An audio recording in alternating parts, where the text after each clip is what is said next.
On this video, we can see how we can create blank development and nesting. So here we have a progressive wizard. So if you go for the progressive wizard, there is a small setup box will be pop up. Here you can select two different part. So here I will select first file. Either you can directly import if you have any STB or AGS file. Otherwise, you can open if you have a Cimatron model. So once you select the particular model, so yeah, I have selected the first model. And then second model also you can select.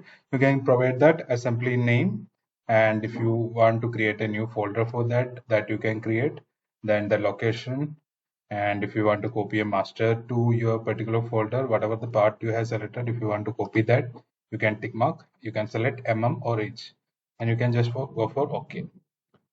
So once you said OK, directly you can see that multiple folder has created in that left side. For example, our assembly file and strip layout and formic shape and strip layout. So here that is a folder which we have created.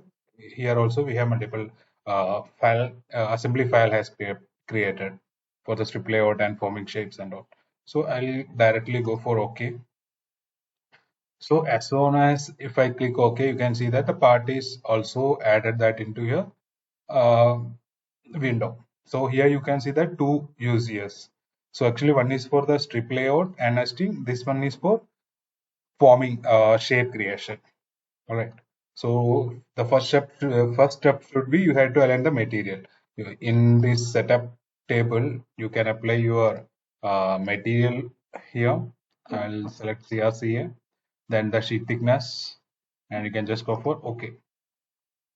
So next, if you can do the direct analysis and integrated analysis and all to for the feasibility test, then directly you can go for the forming shape. So before that, we need to constrain that particular part into your wizard. For that, we need a UCS. There is no default UCS. We have to create that. Just go for copy UCS or any option you can choose. I will go for copy UCS. So set X, Y, and I'll select that in.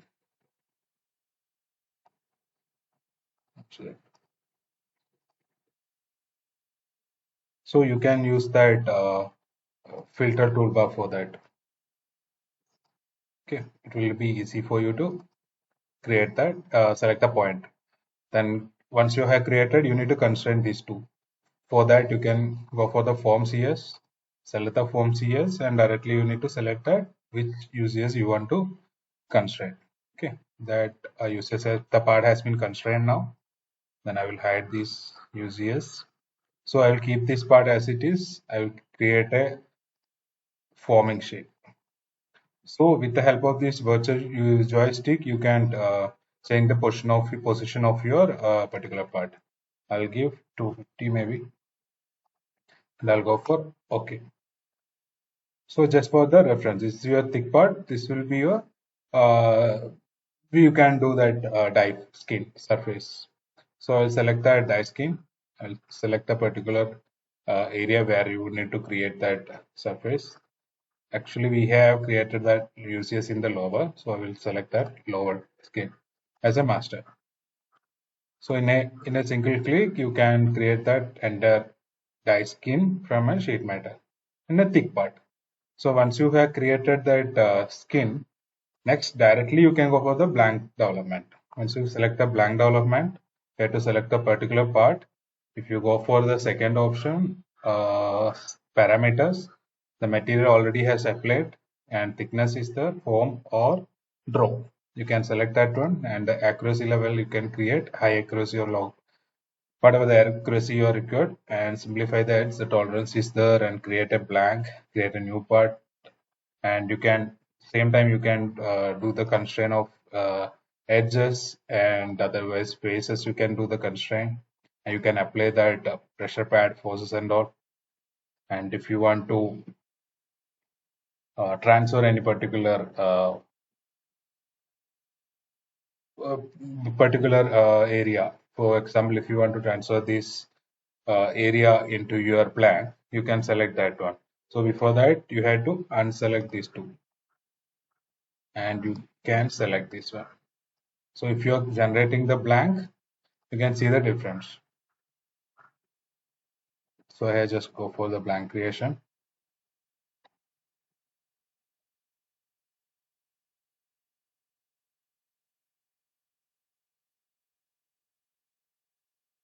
All right, you can see that the particular part impose as directly carry forward to your blank creation.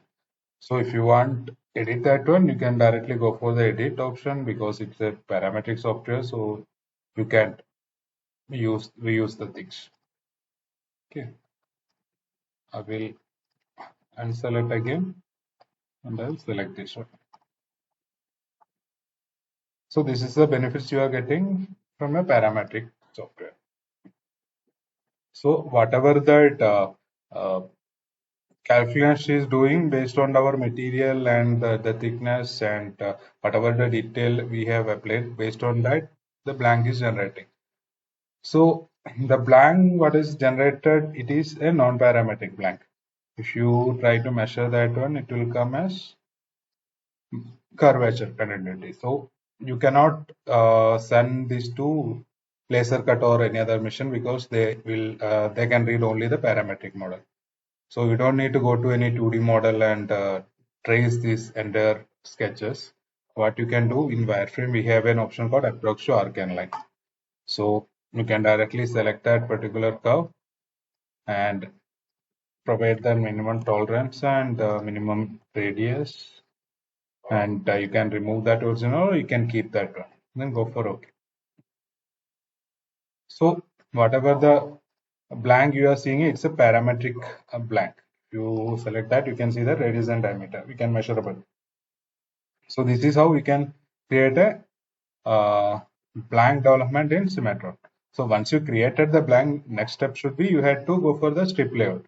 For that, you can switch to strip.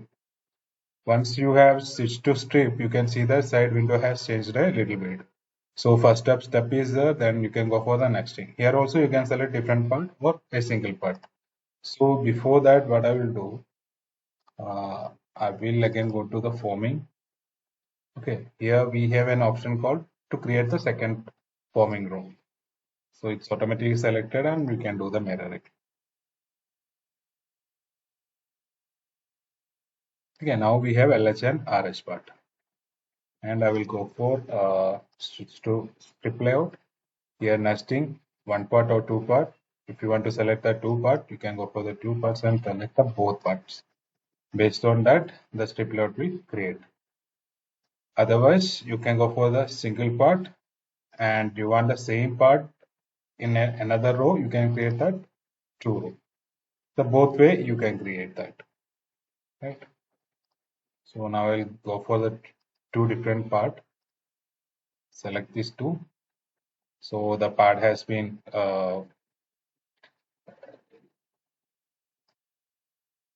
yeah, as aligned properly. So if you want to go for the minimum net utilization, you have a option called find optimal angle. So if you select that one, it will give you the best utilization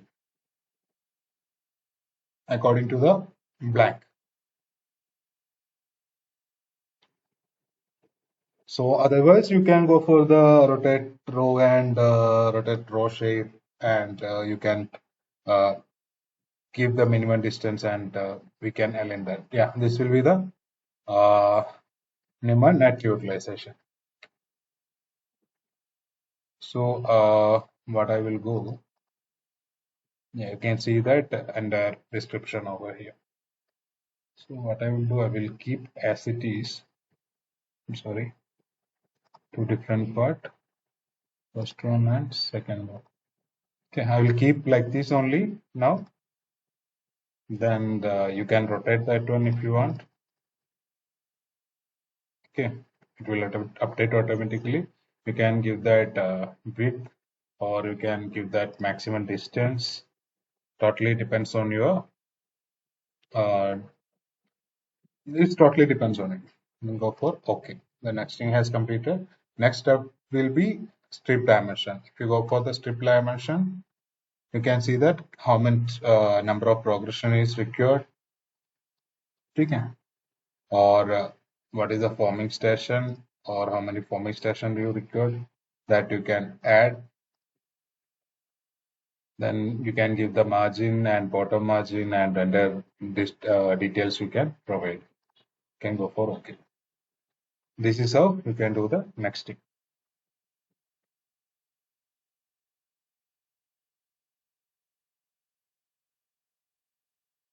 Dimension, trim forming station. If you give, do not trim, you will give a direct blank sheet over there. So this is how you can develop a blank, created blank, and you can convert that into parametric blank. Later you can do the next thing, and you can give the strip dimension.